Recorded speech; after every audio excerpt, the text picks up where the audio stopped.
Sometimes, life pushes people to do things they never thought they would, not out of greed, but out of love.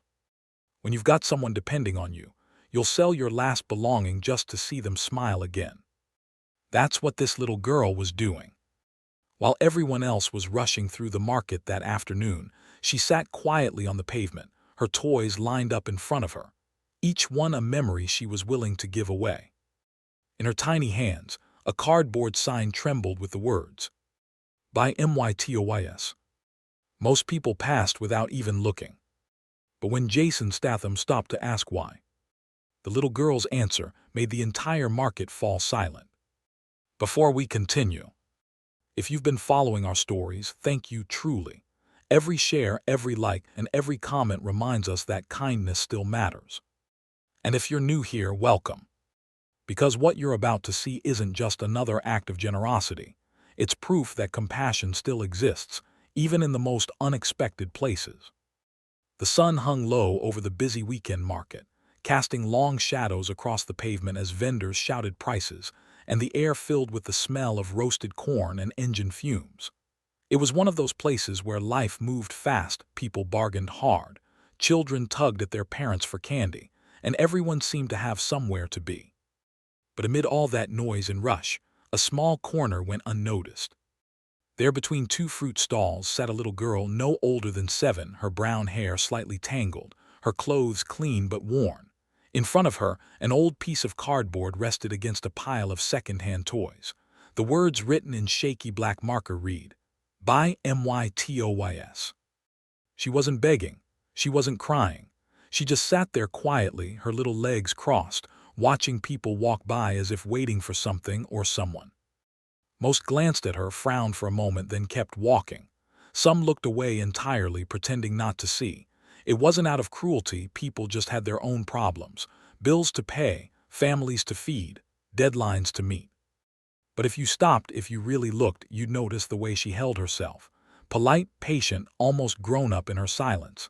Every time a person passed, she whispered softly, "Toys for sale, please, sir, they're good ones." Her voice barely rose above the hum of the market. A few kids slowed down, curious about the little plastic cars and stuffed animals spread neatly on the mat, but their parents tugged them along. "Come on, honey, not now," they'd say. And so she stayed small, still waiting. A few feet away, Jason Statham had just parked his car at the edge of the street.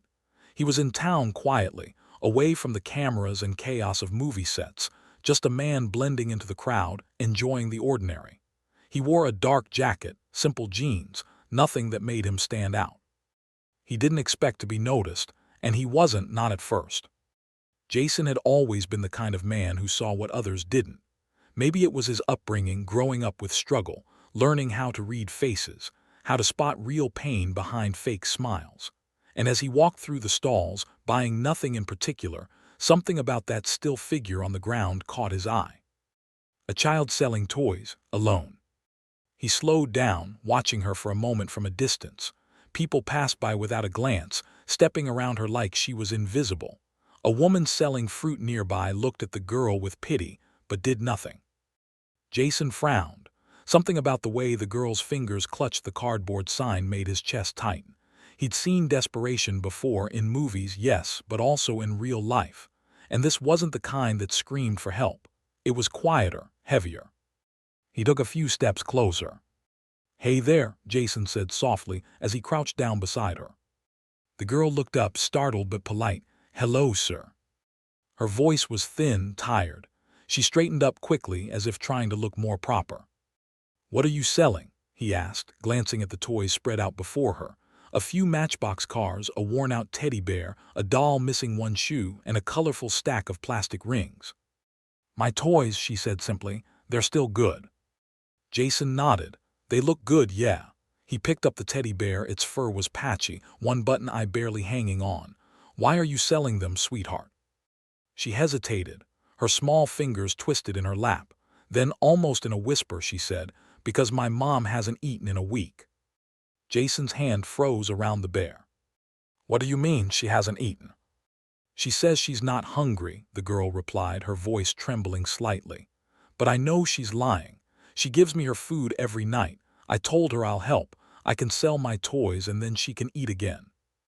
Jason felt something twist deep in his chest. The crowd moved around them, laughter, chatter, footsteps, but the noise faded into nothing. He looked at the little girl again. She wasn't begging for pity. There were no tears, no dramatics, just a quiet determination that hit him harder than any punch. "What's your name?" he asked gently. "Leela." "Well, Leela," Jason said, forcing a small smile, "you're very brave." She shrugged shyly, her eyes dropping to her lap.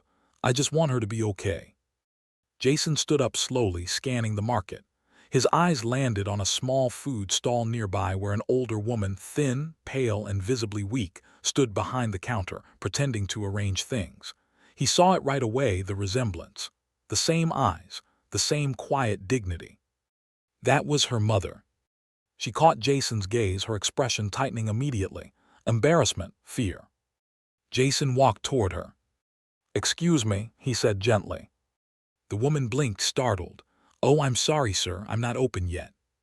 "I'm not here for food," Jason said. "Is that your daughter over there?" Her eyes darted toward Leela, then back to him. She looked down, her voice trembling. "Please, sir, she shouldn't be bothering anyone. I told her to stop doing that." "She's not bothering anyone," Jason replied softly. "She's trying to help you." Tears filled her eyes before she turned away, ashamed. "We've just had a hard time. I lost my job 2 months ago and the rent," she stopped, shaking her head. "I'll be fine. She just worries too much." Jason nodded slowly. "You've done a good job raising her, you know that." She didn't respond, just pressed a trembling hand to her mouth as a tear slipped down. He went back to Leela and crouched down again. "How much for everything?" he asked, his voice steady. Her eyes widened, "All of them." "Every single one," Jason said with a smile, "but only if you promise me something." "What's that?"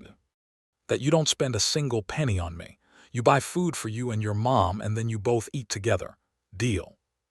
Leela blinked, stunned. "But that's too much, sir." Jason chuckled softly. "You let me worry about that." He reached into his jacket, pulled out his wallet, and took out a few bills, enough to make her eyes go wide.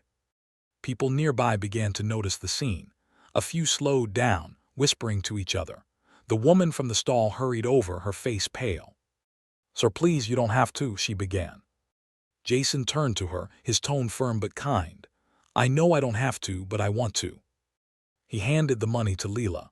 "You're doing something incredible, sweetheart. You should be proud of that." The little girl stared at the cash in her hands, disbelief washing over her face. Then slowly, tears welled up in her eyes. "Thank you," she whispered, her voice breaking.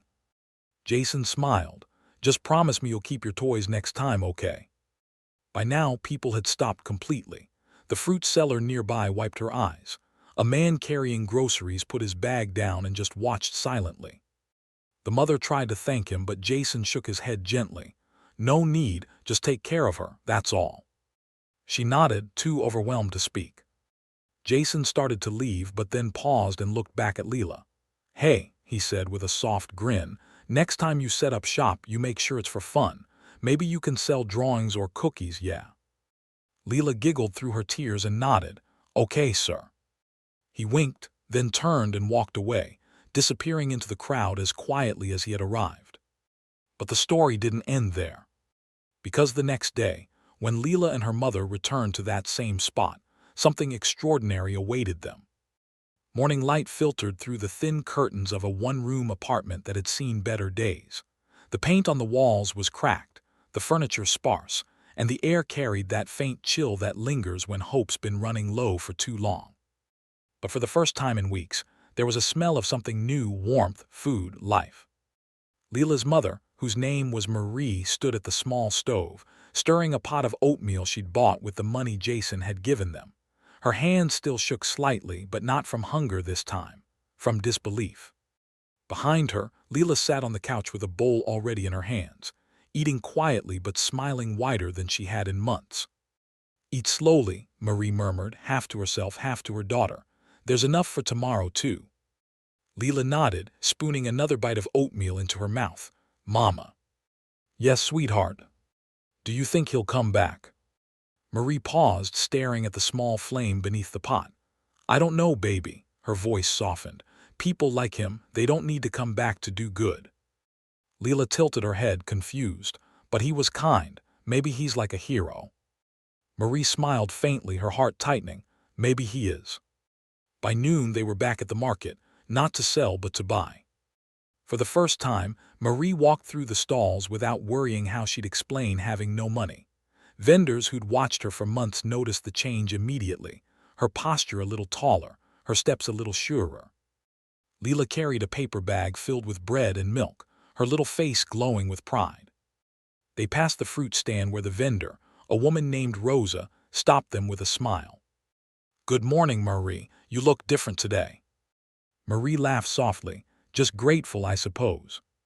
Rosa nodded, glancing at Leela. "That man yesterday, he was something, huh?" Marie blinked. "You saw." "Everyone saw," Rosa said, lowering her voice. "Whole market's been talking.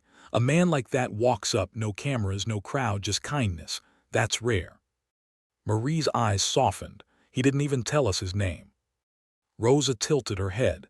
"He didn't have to. He left something behind, you know." Marie frowned. "What do you mean?"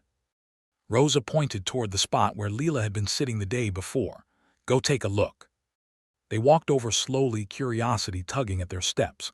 The pavement was still dusty, the air thick with the smell of fried dough and exhaust. And there, right where Leela's toys had been lined up, lay an envelope.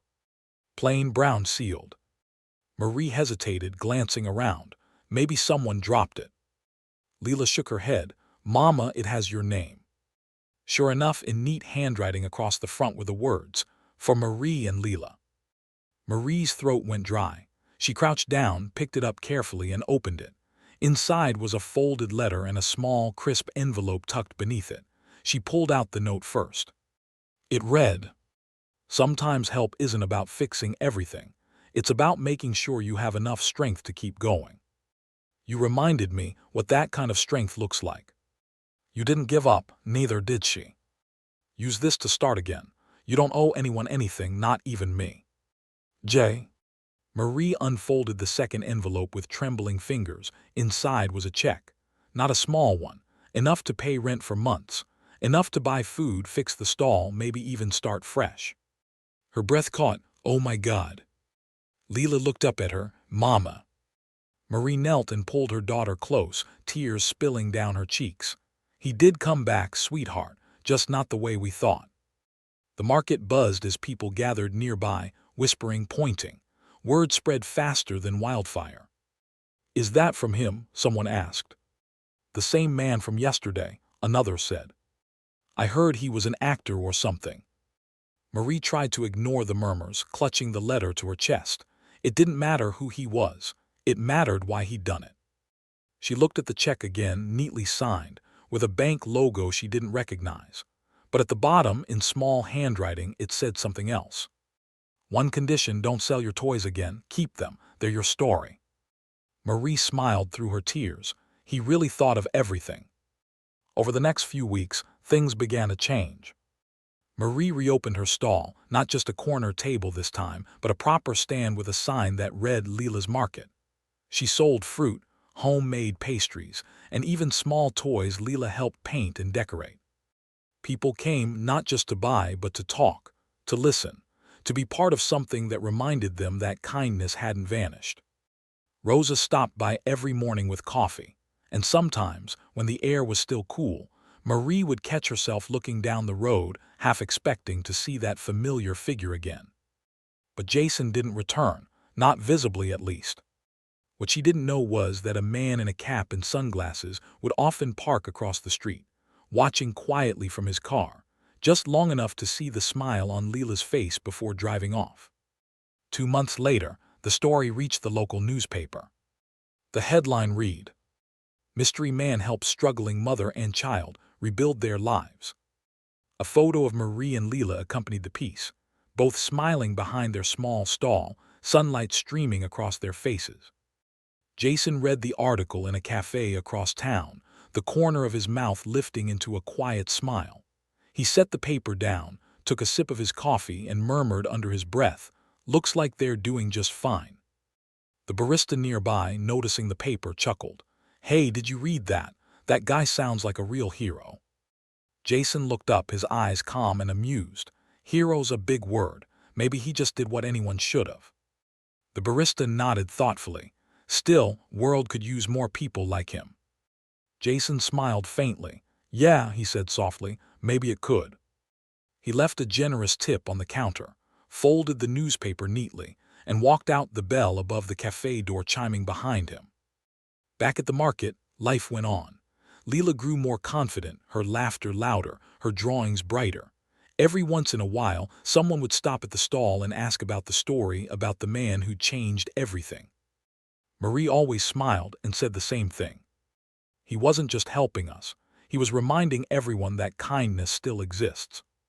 And then, when the day ended and the market grew quiet, Leela would take out the old teddy bear Jason had once held, the one she'd almost sold, and place it at the front of the stall, right beside the fruit baskets. Her little sign was still there, too. But now the words had changed. In neat handwriting it read, "Thank you." And somewhere miles away, Jason Statham saw that picture online, the one of Leela smiling beside her sign, and smiled quietly to himself. Because for Jason, it was never about recognition. It was about moments like this, when a single act of compassion echoes longer than any applause ever could. The world moves fast. People forget faces, names, and stories.